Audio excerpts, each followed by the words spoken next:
Afternoon and welcome to the Virginia Bar Association Practice Management Advisor Live Chat. We're happy to have you here today. I'm Paul Fletcher, the Executive Director of the VBA. We have a good lineup for you today. We have Eric Link, Hunton Kurth, our Legislative Counsel, and Faith Alejandro of Sands Anderson to talk about diversity efforts. Why don't we just jump right into our program? And Eric, what's going on over at the General Assembly and what can we expect in the next couple of months? Well, there's a lot happening right now. The way that we've been describing it to folks is there are kind of three dominoes that are going to fall. The first domino is the primaries, and I'll talk about those at length in a few moments. The second domino is the state budget, and I'll talk about that. Then the last domino are the General Assembly general elections in November. So where are we now? We are in this is an off year election. All 100 seats of the House of Delegates and all 40 seats in the Senate are up for election. The current breakdown of the two chambers is very close in terms of partisan alignment. The House has got 52 Republicans and 48 Democrats, so that's a two-seat majority for the House. The Senate has 19 Republicans and 21 Democrats, so that's a one-seat majority for the Democrats in the Senate. So this would be an important year in any year, simply by virtue of the how thin the margins are, and the fact that all 140 seats are up. What has made this year really unprecedented, and I don't use that word lightly, is the impact that the Supreme Court's redistricting is going to have on this year's General Assembly. And let me explain. I forget what year it was, but somewhere in the late teens, the General Assembly passed a piece of legislation that created a bipartisan redistricting commission. And it was intended to take some of the partisanship out of the line drawing for the House of Delegates, Virginia Senate, and congressional districts in Virginia. But in case they weren't able to come to agreement, the arbiter of the district lines became the Virginia Supreme Court. Well, that's exactly what happened. The commission could not agree on lines, and so the Virginia Supreme Court got to draw the new district lines based on the 2020 census. And the Virginia Supreme Court, which is not known for a sense of humor, demonstrated a very, very profound sense of humor with some of the lines that they drew, in that they did things like district redraw lines so that three incumbents would be in the same new district. As you can imagine, that had a very interesting impact that I'll walk you through right now. So what you have, the shifting of the lines really is the single most influential thing. And then the margins are the other kind of compounding factor. Let's just talk a little bit about the unprecedented nature of where we are right now. Based in some part just due to attrition, but also based in some part on the redistricting, you have an unprecedented amount of turnover that's getting ready to happen in the General Assembly. Of the 40 member Senate, 11 members are not going to seek re-election. So that's 1/4 of the members of the Senate not going to seek re-election. The House of Delegates will have at least, they could be more, but will have at least 31 new members. So nearly 1/3 of the House of Delegates new members. And let's just pause right there. That's before we know anything about who's going to control what chamber, before we know anything about the margins of that control. The idea that you're going to have so many new members in the General Assembly in 2024 is just mind-boggling. And just to give you a sense of the context, more than 500 years of combined experience is leaving the General Assembly in 23. That's 500 years. The top three people in the Senate, Janet Howe, Dick Saslaw, Tommy Norment, in terms of tenure and frankly in terms of consolidated power, they all retired. The Senate is going to be a very different place without those three people being in there. On a personal note, All three of those folks have been senators since I started working in the General Assembly in 2001. So I'm not going to know what to do. But the impact for members and for their clients in 24 is going to be this. With so many new delegates and senators, regardless of who controls what chamber, it's very likely that you're going to have newly minted members of the General Assembly, particularly in the House, chairing subcommittees. And so the way that the General Assembly chews up the thousands of bills that it goes through every year in, the long session is only 60 days, is by the committee apparatus. And so subcommittee chairmanships, while not, particularly sexy, they're really important to how legislation gets considered and either rejected or passed by the General Assembly. The idea that you might have somebody in a subcommittee chairman role who's never served in the General Assembly is frankly a little head spinning, I think.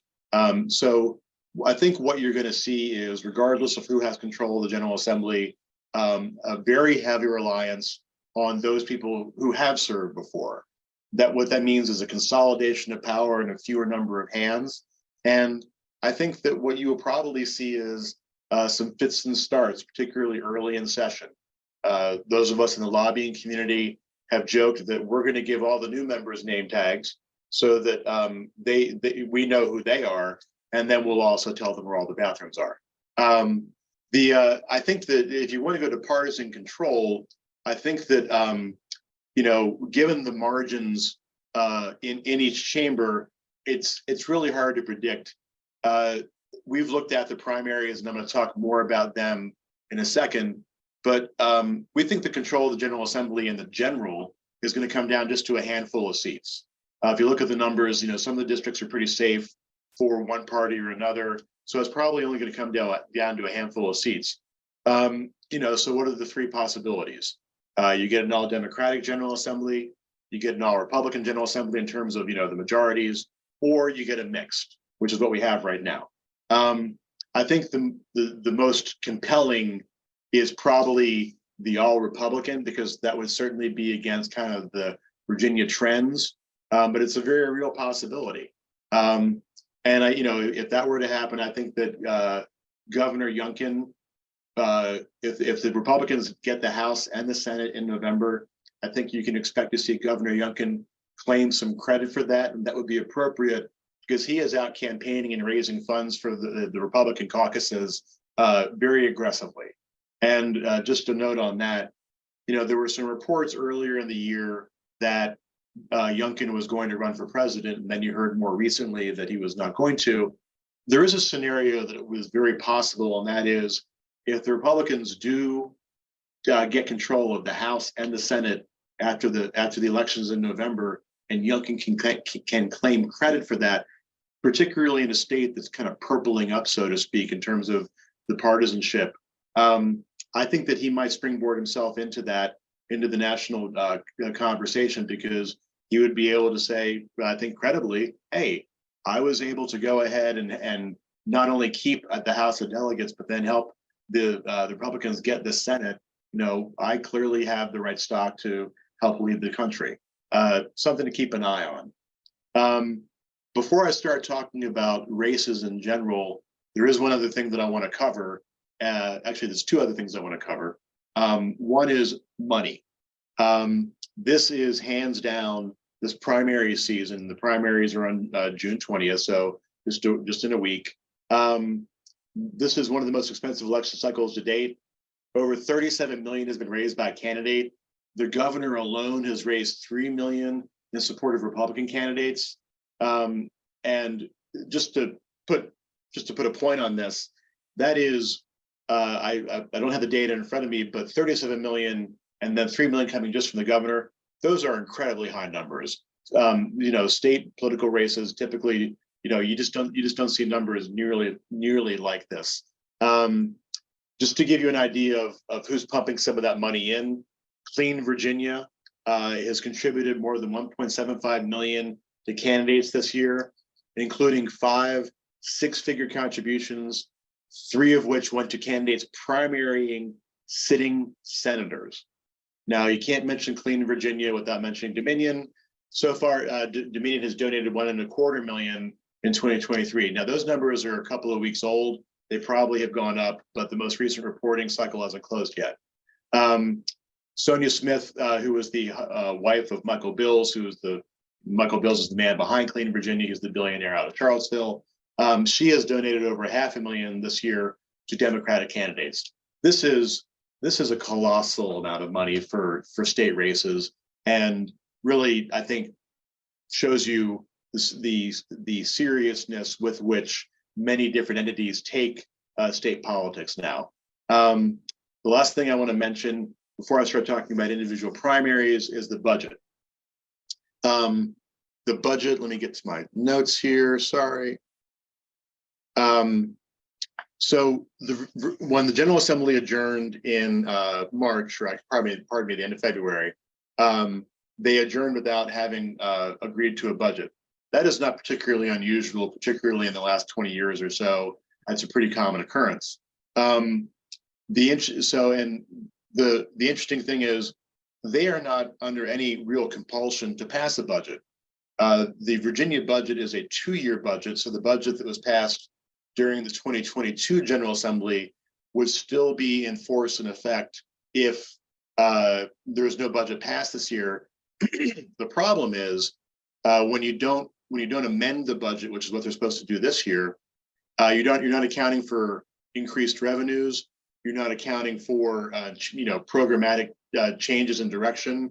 Maybe maybe an agency has decided that they don't want to stand up that new software platform. Whatever the case may be. So there's a real incentive in terms of just the operation of government and the right sizing of the budget to amend it. But they are under no obligation. If the Virginia budget isn't amended this year, it will not be the end of the earth. And frankly, the state's credit rating probably wouldn't even get hit. As an aside, both parties covet the state's AAA bond rating because it makes it easier for money to be borrowed for public projects. I haven't read anything that indicates that the bond rating agencies are up in arms about the possibility of last year's budget just continuing in effect. The parties who are most interested outside of political commentators about the budget are localities and schools and colleges and universities, because localities in particular rely on the General Assembly for a lot of funding. They don't have any certainty right now because of the impasse. Neither do higher eds. I think that what we've been hearing, generally speaking, is that after the primaries conclude on June 20th, there is a likelihood that the House Appropriations Committee members, the Senate Finance Committee members, those are the two respective budget writing arms of the General Assembly, and the governor's office probably will work to negotiate a budget out that the General Assembly would then be called back in on to vote on, and it would be what we call pre-baked.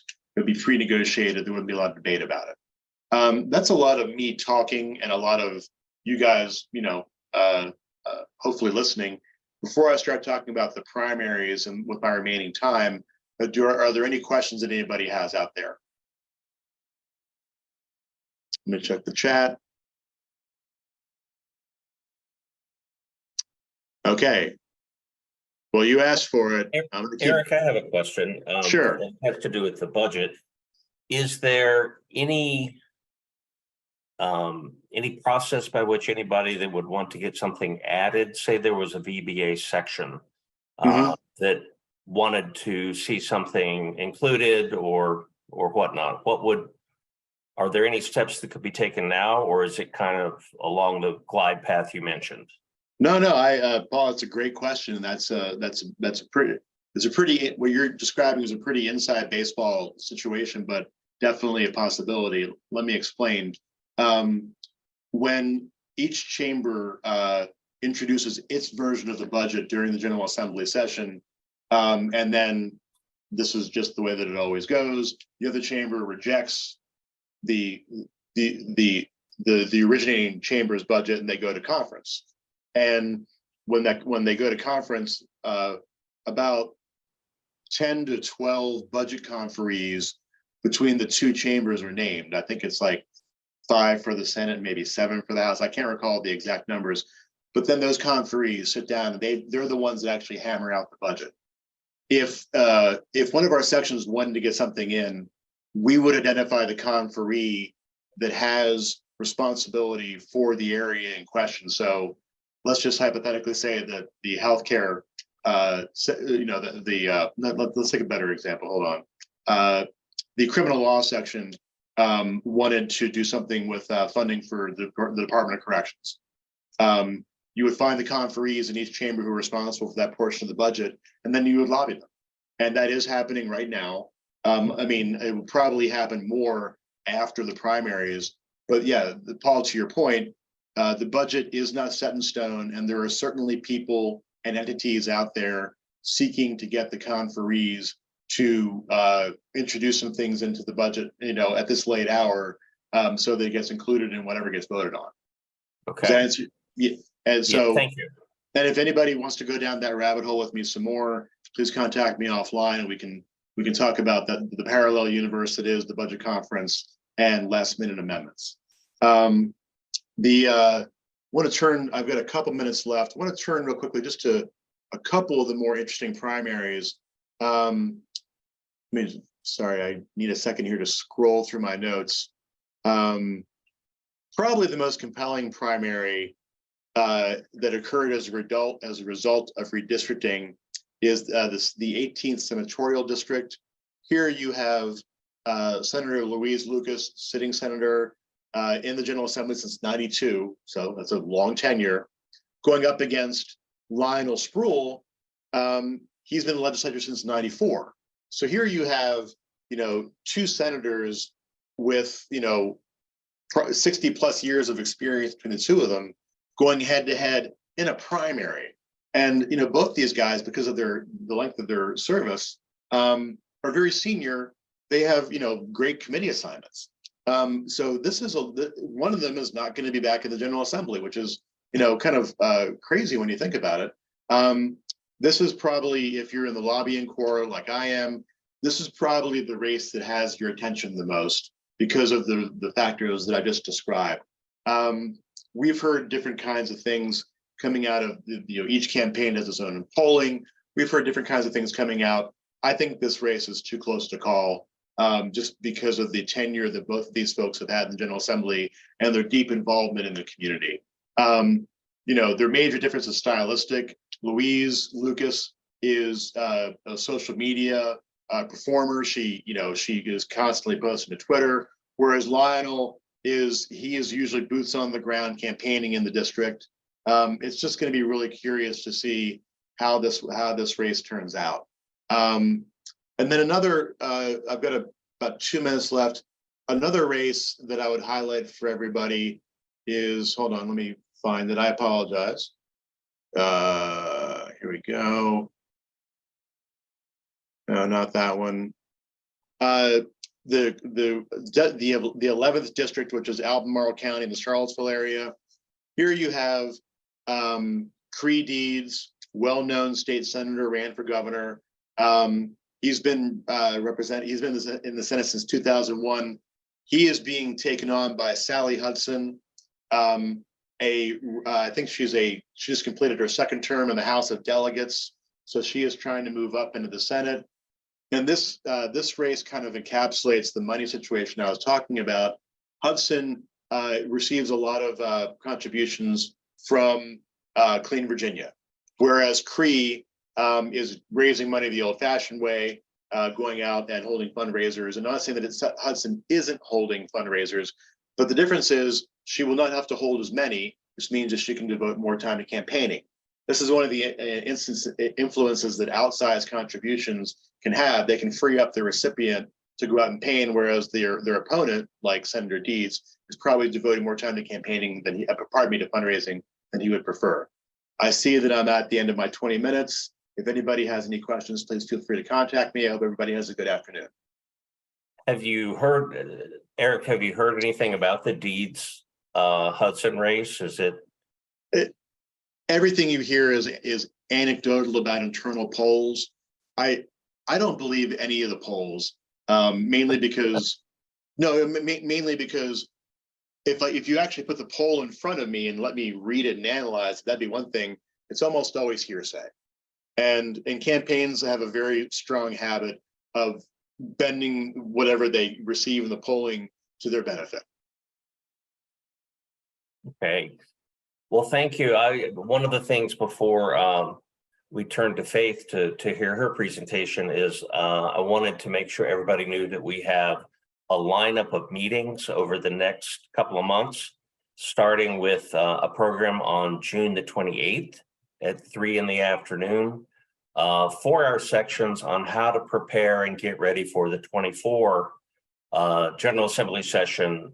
And we'll have a meeting out at the homestead for our summer meeting, where you can meet with Eric and talk through that process. We look forward to hearing from the sections and having a robust legislative agenda. And we appreciate your efforts and those of your colleagues over at Hunton. And I thank you for coming on today. So thank you. Great to be here. Thanks for having me. Absolutely. I would like to welcome Faith Alejandro of Sands Anderson. Faith is a member of the VBA Diversity, Equity, and Inclusion Committee.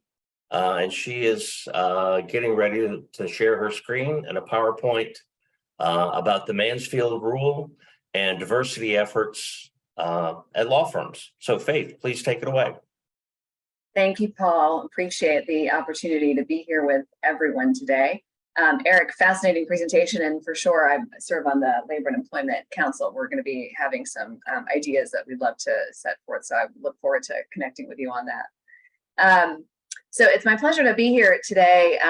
We here at Sands Anderson, we're a mid-sized firm. For those of you who don't know us, we're Mid-Atlantic. We have offices in Virginia and in North Carolina.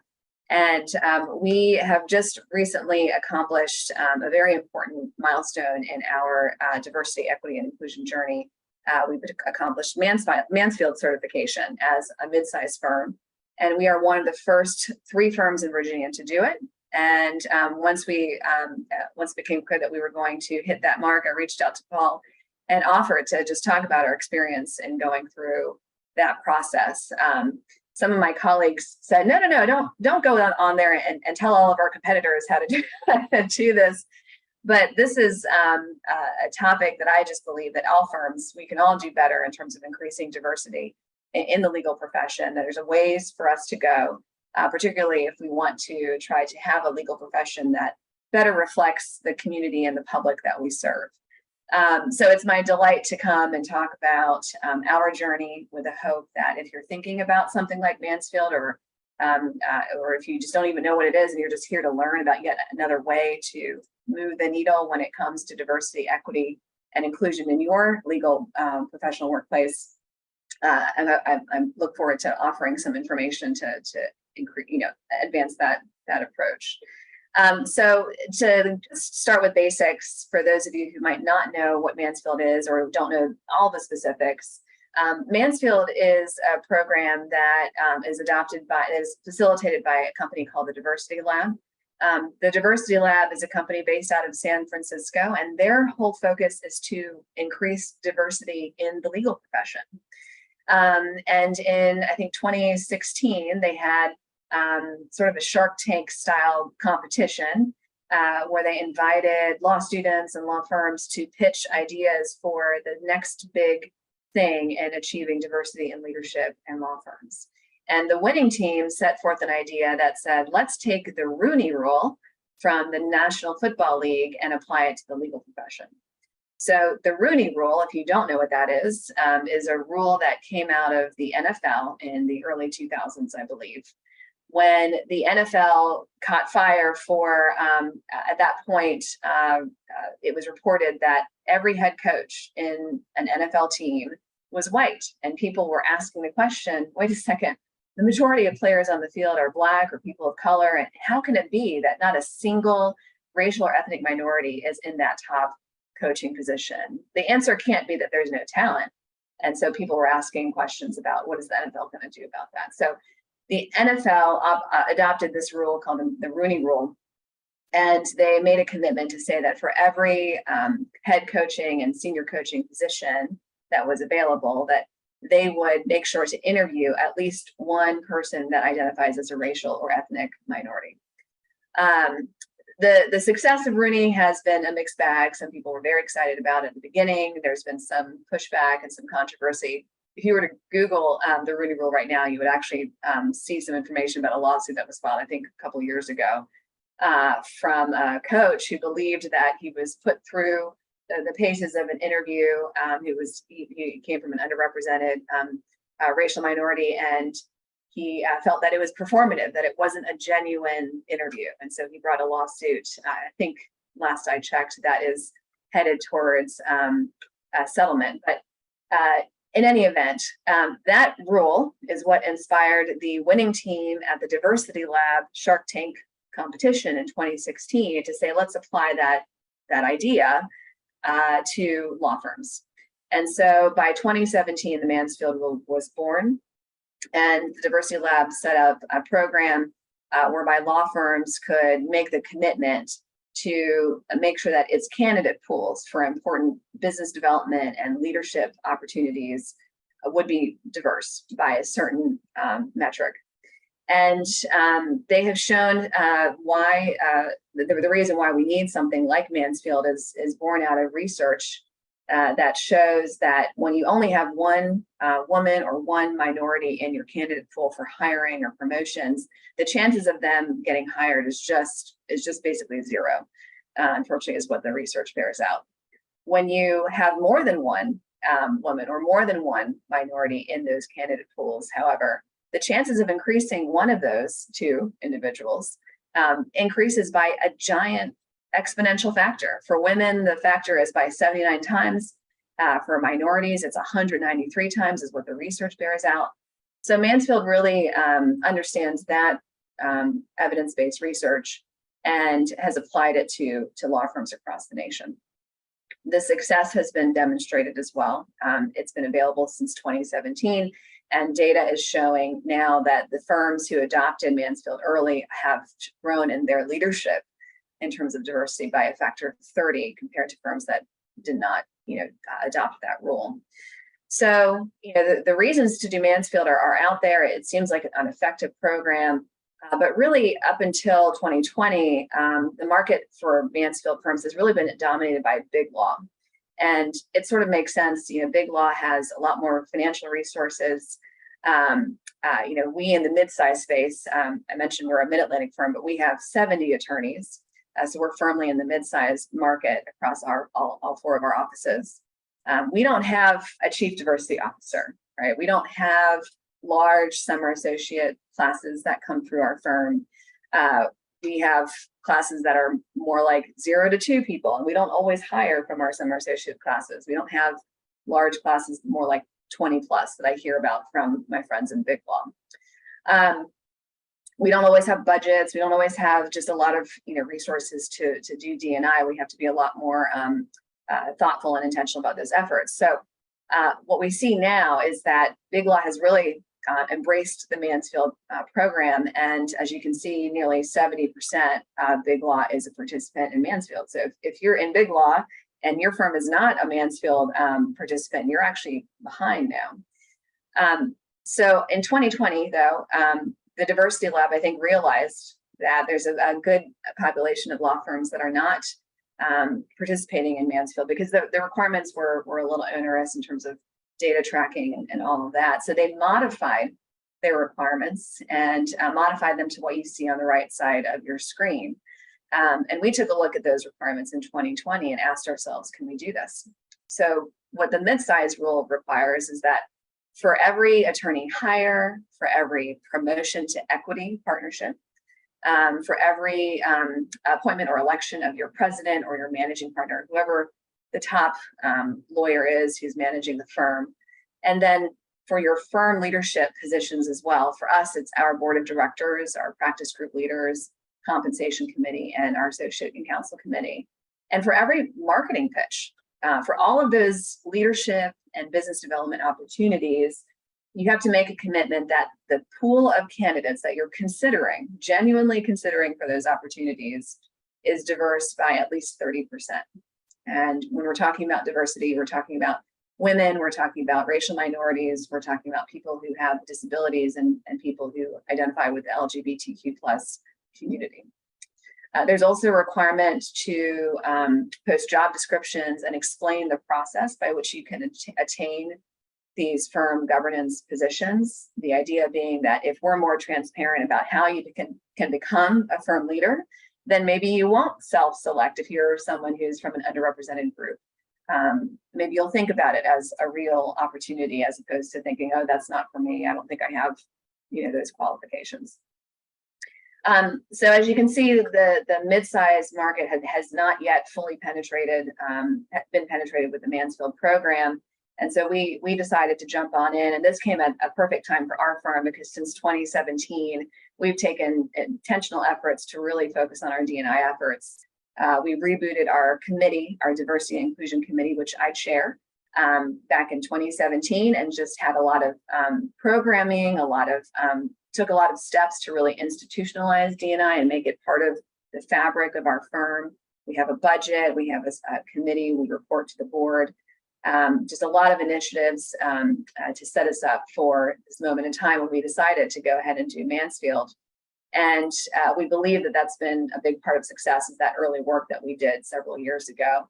And now, as you can see from this slide, we've had a lot of growth in our women and minority demographics here at our firm, to the point that we're now above average when you compare us to the national statistics of mid-sized firms with respect to women and minorities. And we started to exceed that average as we jumped into Mansfield, which is great. So it's been a great culmination, and now we are proud to say that we are certified. The way that we did it, once we decided to do it, is we had a leadership team that met very regularly. At the beginning of it, we met probably every week, just setting up our data, setting up our metrics to track all of the different categories of information that I mentioned. And here, what I find essential to this is that we have Jeff Geiger, who's a wonderful VBA member as well, and he is on our board of directors. And so it was important for his leadership to be part of this leadership team for Mansfield. So he's been our champion all the way through and been meeting with us regularly. Rachel Lufkin is our director of marketing, and she actually came from a firm that was Mansfield certified before, so she knew how to track the data.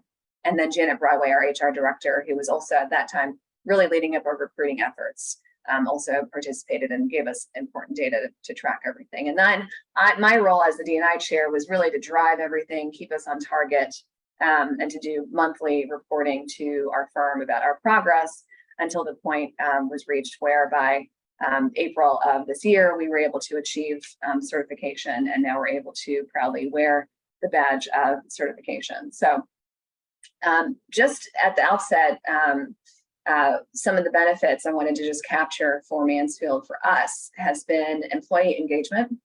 The minute that we announced Mansfield, we had people at every level, staff included, who were just celebrating with us that we decided to make this commitment to the best practices that you need to achieve those measurements. And really, it also creates even more accountability, right? We report to the board of directors with our diversity efforts, which is good to make sure that leadership is engaged. But having sort of that outside accountability of saying we're going to make this commitment added yet another level of accountability to what we do, and to make sure that we are real and authentic in our D&I efforts.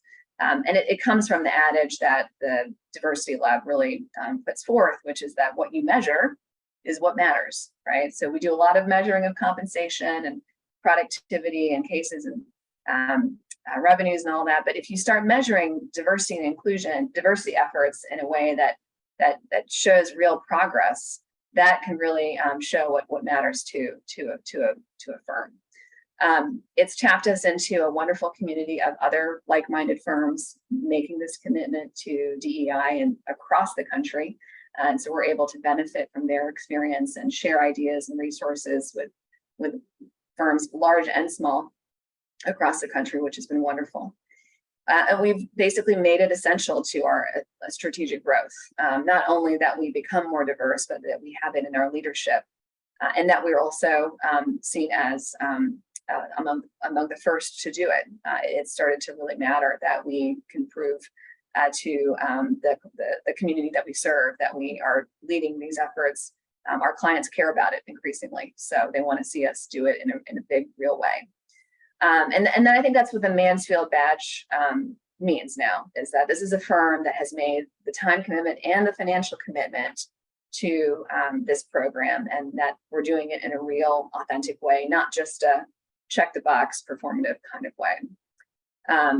For me as a shareholder, I've really loved the opportunities for very real conversations, sometimes difficult conversations with leadership about all the tools that we all need to achieve success all throughout our company, not just focused on attorneys, but for staff, for our administrative team. Having Mansfield, knowing that we've made this commitment, just really forces us to focus on those best practices when it comes to HR and business development and mentoring and growing attorneys that we all should be engaged in. So we're just so proud of the fact that we've achieved this certification. And so if you were to ever get an email from me, you'll see this little badge on our signature, and we're proud to wear it. But let me pause because I want to see if there's any questions that I can offer, or any further insight that I can offer to explain how we went through this process. Keith, I have a question. Yeah. As congratulations for Thanks. achieving the certification, first and foremost. Have you heard from other firms throughout Virginia or in other states about how to do this? You know, what's the way to get it going? Yeah. One of the things that we did when we first started talking about this idea was we wanted to talk to firms who had done it before to get a sense of what does it look like day to day, especially since we had not yet been set up to track this data. And a lot of it is just administrative and getting HR to give you numbers, getting marketing to give you numbers, and then of course, getting everyone to give you the data so that that can be tracked. So we actually interviewed a few firms who were already going through the Mansfield process and asked them how they implemented it. And that really helps to convince us and our leadership that this was something that we could do by doing that extra research. The benefit of joining it through the Diversity Lab is that you also get the ability to tap into their resource library, which has a lot of spreadsheets and forms and policies and communications that we were able to really draw from, so that we weren't remaking the wheel. And so that got us going really well. And I'd say that most of the work happened at the front end as we tried to figure out, okay, who's tracking what data? How are we going to get it into? We decided we wanted to have a monthly dashboard to keep up with our monitoring. And, so we just went through a lot for the internal communications and the setup. And then once we were set up, it was just sort of, all right, monthly check-in, let's see where we are. And we were happy to see that we were able to achieve all the metrics that we needed. And actually, I think we were able to hit all of the categories where we were tracking. We were able to achieve the Mansfield goal of 30% at 100 in all the categories, which was great. We got a question in the chat. Are you aware of any Mansfield certification opportunities for smaller firms, such as 10 to 20s? Yeah, that's a great question. I will say I'm not aware of that. I know that the mid-size Mansfield is targeted at firms with 150 or less. And I will say it could be harder for smaller firms of that size of 10 to 20, but I will say that when I went to a conference that Diversity Lab hosted last October, I met someone who was doing this, and her shop was only 25 attorneys. So it's something where it might be doable. I will say that it does come with a financial cost to participate in the program. So if that's part of the barrier, you might sit through and think through, yeah, it could be an investment, but maybe if that gets me a new recruit, or if that gets me a new client, maybe that'll pay for itself. But regardless, I think, and one of the things that we also did as we were thinking about doing this, I tried to sit down with the data that I could figure out just sort of on my own informally and figure out, are we close to this mark? Sort of run the data, figure out how are we going to measure this? Are we close? And that gave me a bit of barometer and the confidence to say to our board of directors, I think we can do this. I think our numbers are not too far off from this. We might need to do a little bit more effort. So I would encourage, if you're thinking about it, or you're worried that maybe the financial piece is a little bit too much for you, if you're a smaller firm, still take the criteria that I just shared and see if you can adopt it yourself without necessarily signing up with Mansfield, because you might be surprised at your ability to do it, or it might drive you to get to a point where you feel comfortable, and then you could potentially sign up for the program. Oh, that sounds great. Well, thank you for sharing the journey to get this wonderful credential. And again, I congratulate you and SANS for all the work that you did. And I have no doubt you'll be hearing from people to say, how did you do it? I want to do this as well. Yeah. And Faith's slides will be posted on the VBA PMA site that includes her contact information there at the end. Yeah, so look thanks so much. from folks. Thank you so very much for sharing. Appreciate it and coming on today. You're welcome. Okay. Well, for our last segment today, it's a presentation that I have on some tips and tricks in Word, Microsoft Word. Let me get this slide working here. There we go. And what I have here, if you go to the VBA PMA website, there's a great deal of information available about technology, including opportunities for learning about Word and Outlook and some of the other programs. During the last PMA live chat, I had a presentation on Microsoft Outlook, some tips and tricks there. Our friends at Affinity Consulting, which is based out of Ohio, they're our partners in the PMA program and provide a lot of the information that we feature on our website.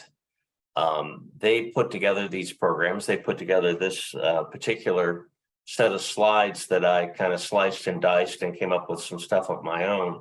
And this is basically 6 simple Word tips and tricks, so that it's a couple of, it's not the real deep dive, but it's some things that you might be able to use and might be able to take away right away.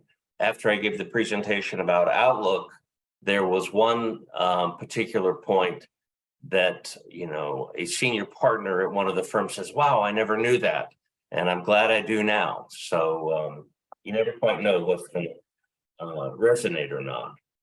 Well, anyway, the first thing that I want to go into is the fact that in Word, if you know this or not, oops, sorry, hang on. There are many shortcuts that are available in the program, and you can see some of them here. Open a document, you might already know, save a document, how you can cut and paste using Control X and Control V, those kinds of things. But these are, this is probably a good 15 or so shortcuts that are built right into the program. And I took this information from the Microsoft website, lists them all.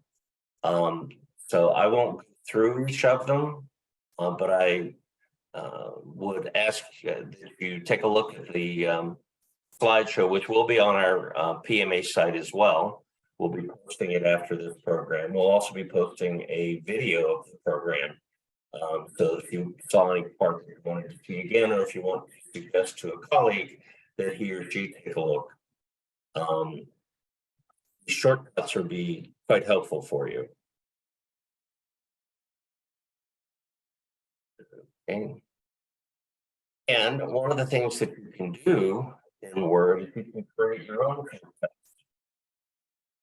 One of the things that I have used over and over again is the section symbol, which is if you're going to write about the Virginia Code, for example, you want to be able to actually use the section symbol instead of just spelling out SCCP period. It looks a lot better. It's a lot more professional.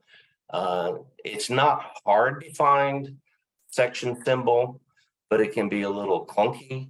You can go to insert, you go to symbol, and then you go to more symbols, and then there's a little box that has special characters. The tab, you click on that, and about halfway down, you'll see your section symbol there. Well, one of the things that Microsoft Word makes available to you is you can build your own shortcut. there's a little button that says shortcut key. And you go, you do that, and then it asks you what character set do you want to use to create your shortcut. I would suggest that you use Alt+S. You click the two keys at the same time, and you can set it up. I've done that in my Word, and it's very helpful. I would not use Control+Save or +S because that's already the combination that Microsoft uses for save. One of the things that I found when I was putting this together was surprised that you can actually do direct dictation with Word. That if you go to your screen up here in the right,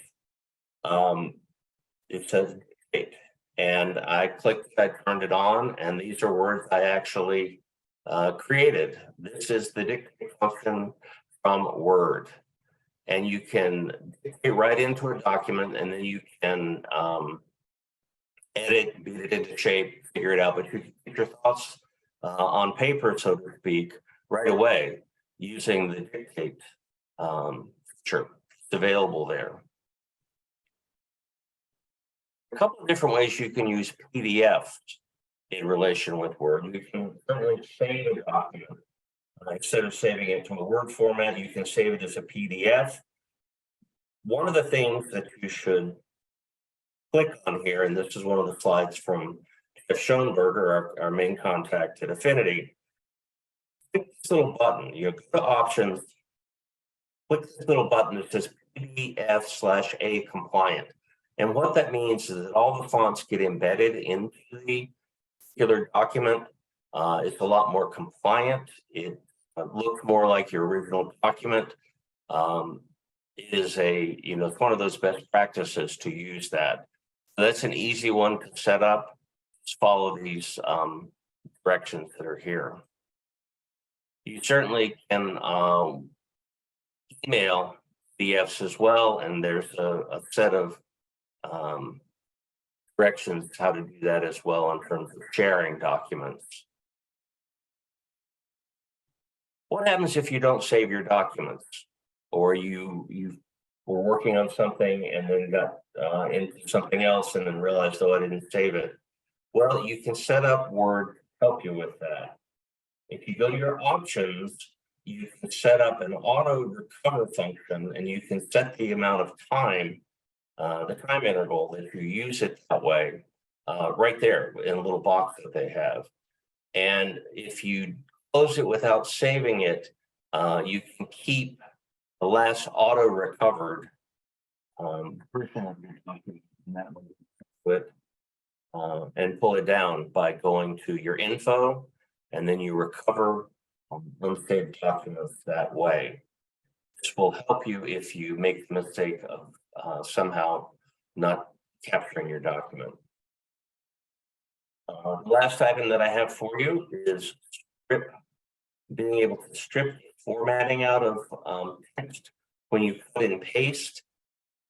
Sometimes you'll get a document, you'll copy something and want to put it into the other one. It's got all kinds of wonky codes or whatever in it.